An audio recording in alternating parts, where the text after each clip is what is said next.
Tap tap tap. I will tell you a story about something terrible that happened on Halloween. This story is true, so they say, and it made my hair stand on end just to hear it. It all happened many years ago in my town, which, at that time, was just a little town between the mountains of Catalonia, Spain. The town was little more than a small square with a church, a park, a prison and a school, with all the houses clustered around. The town was very proud of their school since it had been voted the best school in the province. It was the morning of October 31st, Halloween, and a class of students were doing arts and crafts in their classroom. Some were cutting skeletons out of sheets of paper, some were painting vampire bats and others were drawing pumpkins. The students were all aged between 8 and 9 years old. Their teacher was a beautiful young woman who had only been working at the school for 1 month. While the children were having fun, preparing the Halloween decorations, the teacher turned the radio to listen to the weather forecast.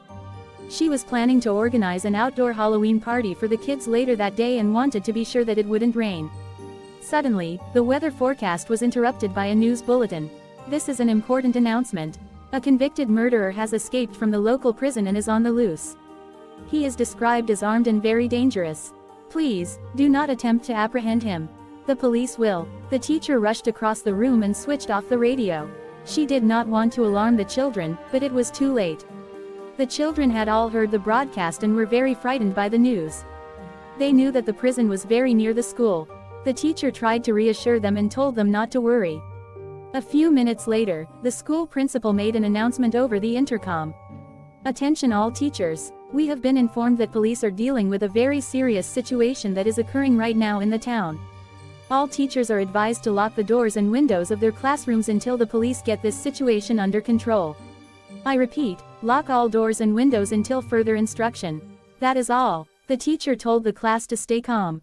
She took out her key and locked the classroom door. Then she went around and closed every window, making sure that they were secure and nobody could get in. One little girl raised her hand and asked if she could go to the bathroom. The teacher didn't want to let her go, but the girl insisted. The teacher finally relented and gave her permission to go to the toilet. After all, it was unlikely that the murderer would come to the school. She told the girl that, when she came back, she would have to give a secret knock at the classroom door. Then they would know that it was her and they could let her back in. The code was 3 taps and 2 scratches. Tap tap tap, scratch scratch. The girl left to go to the bathroom and the teacher locked the door behind her. To take the children's minds off the scary situation, she started telling stories. After 20 minutes had passed and the girl still had not returned, the teacher began to get worried. What's taking her so long? She wondered out loud. Suddenly, they could hear footsteps in the corridor. Everybody in the classroom froze. Then they heard a noise at the door. Tap tap tap, scratch scratch. She's back, sighed the teacher in relief. She walked over, took out her key. What if it's not her? Asked one little boy who was shivering with fright. The teacher hesitated, her key inches from the lock. Again they heard a noise at the door. Tap tap tap, scratch scratch. It must be her, said the teacher. She put the key into the door and unlocked it. Suddenly, the classroom door burst open and a tall man was standing there. In his right hand, he was holding a knife and in his left hand, he was holding the little girl's severed head. The escape. The murderer came into the classroom, smiling from ear to ear. The children were trapped inside. All that could be heard in the corridors of the school were screams of terror and squeals of pain. In the chaos, the teacher managed to break a window and jump out. She barely escaped with her life and crawled to safety. The children, however, were not so lucky. When the police arrived, they found the murderer sitting in the middle of the classroom. The floor, walls and ceiling were covered in blood. Little body parts lay scattered around him. He had chopped up every child in the class into tiny pieces.